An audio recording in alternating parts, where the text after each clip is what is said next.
Welcome है आपका आपके अपने चैनल जी इंटरेस्टिंग फैक्ट्स में फिर से लौटे नई वीडियो के साथ। और अब हम अपने डायरेक्ट और इनडायरेक्ट को कंटिन्यू करते हैं। उसमें आज हम पढ़ेंगे कि अगर इंपेरेटिव सेंटेंसेस हमारे पास आ जाए तो उनको किस तरह से डायरेक्ट से इनडायरेक्ट में हम चेंज करते हैं। सबसे पहले जान लेते हैं कि इंपेरेटिव किससे कहते हैं। इंपेरेटिव जैसे कि हमने प्रीवियस वीडियोज़ में भी बताया है कि इंपेरेटिव सेंटेंसेस उन सेंटेंसेस को कहते हैं जिसमें हम कोई भी कमांड दें, कोई रिक्वेस्ट करें या किसी चीज़ के लिए हम किसी को ऑर्डर करें तो उस ऐसे सेंटेंसेस को हम इम्पेरेटिव सेंटेंसेस कहते हैं। या फिर उनको हम ऐसे भी कह सकते हैं कि वो हमारे वर्ब की फर्स्ट फॉर्म से स्टार्ट हो।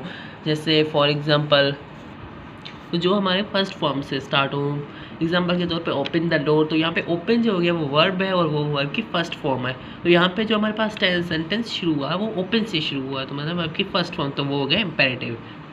तो इसके बाद हमारे पास 5 स्टेप्स होते हैं कि किस तरह से हम डायरेक्ट से इनडायरेक्ट में कर सकते हैं। सबसे पहले यहाँ पे लिखा हुआ है रिपोर्टिंग स्पीच चेंजेस। तो मतलब यहाँ पे हमारे पास जो भी रिपोर्टिंग स्पीच होगी, मतलब जो हम बोलेंगे जैसे कि शी सेड, दे सेड, तो वो हमारे पास चेंज हो जाएगा। और जो हमारे पास इन्वर्टेड कॉमास है, जैसे कि हम बाकी अजरेटिव सेंटेंसेस में करते आए हैं कि उनको हम दैट में चेंज करते हैं। जब भी हम इन्वर्टेड कॉमास हटा देते तो वहाँ पे दैट लगा देते हैं, लेकिन यहाँ पे दैट नहीं लगा, यहाँ पे हमें टू लगाएंगे। इन्वर्टेड कॉमास को हटाएंगे, वहाँ पे टू लगाएंगे। नेक्स्ट स्टेप नंबर 2 में हमारे पास है, अगर से हमारे पास सेड टू होगा तो वो इन चीज़ों में चेंज होगा।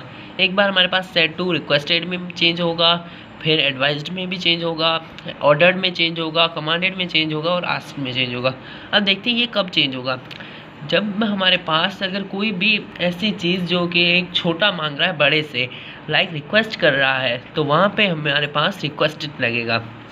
और अगर कोई बड़ा ऐसी चीज़ बोल रहा है जिसमें छोटे का फ़ायदा है तो उसको एडवाइज कहेंगे।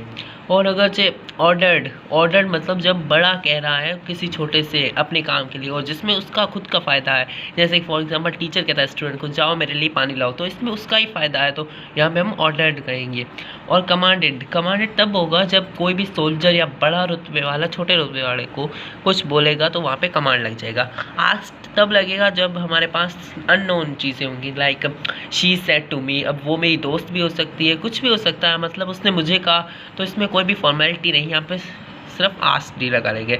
स्टेप नंबर 3 में आता है हमारे पास जो हमारे टेंसेस होते हैं वो चेंज नहीं होते, वो अनचेंज रहते हैं। जैसे कि हम पहले सेंटेंस में से कहते हैं कि प्रेजेंट इंडेफिनेट हुआ तो पास्ट में कर लेंगे।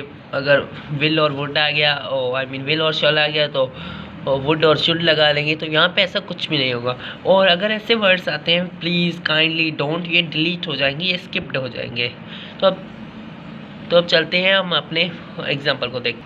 तो यहाँ पे सबसे पहले हमारे पास सेंटेंस है, यहाँ पे लिखा हुआ the manager said to the peon bring me a cup of tea. यहाँ पे मैनेजर बोल रहा है पियोन को, तो मतलब कि ये मैनेजर उसको ऑर्डर दे रहा है, तो यहाँ पे हम लिखेंगे ऑर्डर्ड। द मैनेजर, यहाँ पे सबसे पहले लिखेंगे द मैनेजर, तो यहाँ पे हमने लिख लिया द मैनेजर ऑर्डर्ड पियोन। अब यहाँ पे इन्वर्टेड कॉमास हटाएंगे, जैसे कि हमने पीछे देखा था कि उसके अंदर हम इन्वर्टेड कॉमास को जब भी हटाएंगे तो वहाँ पे टू लगाएंगे, तो यहाँ पे हम इन्वर्टेड कॉमास को हटा के टू लगाएंगे। फिर जो भी हमारे पास सेंटेंस होगा वो सेम लिख लेंगे, यहाँ पे ब्रिंग लगा लेंगे जो कि हमारे पास फर्स्ट है, तो यहाँ लिखेंगे the manager ordered peon to bring me की जगह हम यहाँ पे हिज लगा लेंगे, bring him a cup of tea. तो ये हमारे पास फर्स्ट सेंटेंस जो है वो चेंज हो गया। यहाँ पे captain said to the soldier attack here now, तो यहाँ पे जो कैप्टन है वो सोल्जर को बोल रहा है, मतलब वो कमांड दे रहा है, तो यहाँ पे हम लिखेंगे द कैप्टन कमांडेड।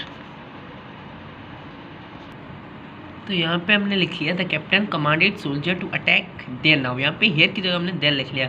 तो जब भी डायरेक्ट टू इनडायरेक्ट होता है तो कुछ हमारे पास वर्ड्स जो हैं वो चेंज होते हैं। अब दूसरा सेकंड हम सेंटेंस देख लेते हैं। यहाँ पे है I said to my mother give me 100 rupees. जैसे कि यहाँ पे लिखा हुआ I said to my mother, मतलब मैं अपनी अम्मी से कहता हूँ, तो यहाँ पे अम्मी है तो यहाँ पे हमें रिक्वेस्टेड लिखाएंगे। यहाँ पे मैं लिखूँगा आई रिक्वेस्टेड माई मदर। यहाँ पे हम इन्वर्टेड कॉमास को हटाएंगे और टू लगा लेंगे। यहाँ पे गिव सेम रहेगा, तो यहाँ पे मी जो है, मी की जगह पे हम लगा लेंगे him, give him 100 rupees. Next sentence है she said to the teacher kindly check my copy. यहाँ पे भी हमारे पास रिक्वेस्टेड आएगा क्योंकि ये स्टूडेंट बोल रहा है टीचर को, तो यहाँ पे आएगा शी रिक्वेस्टेड टीचर टू। तो यहाँ पे हम काइंडली जो है हम उसको रिमूव कर लेंगे और बाकी जो है उसको लिख लेंगे। तो यहाँ पे है चेक हर कॉपी। यहाँ पे माँ है, माँ की जगह पे हमने हर लिख लिया। यहाँ पे एक डॉक्टर कह रहा है एक पेशेंट को, तो यहाँ पे हमें होगा सजेस्टेड, क्योंकि डॉक्टर उसको मशवरा दे रहा है, तो हम लिखेंगे द डॉक्टर सजेस्टेड। तो यहाँ पे था the doctor said to the patient take the pill tonight, तो हमने यहाँ पे लिखा द डॉक्टर सजेस्टेड पेशेंट। यहाँ पे इन्वर्टेड कॉमास हटी, हमने टू लगा लिया।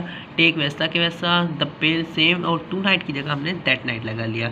तो ये आज की हमारी वीडियो पूरी हुई। इसमें हमने आपको इम्पेरेटिव सेंटेंस के बारे में बताया।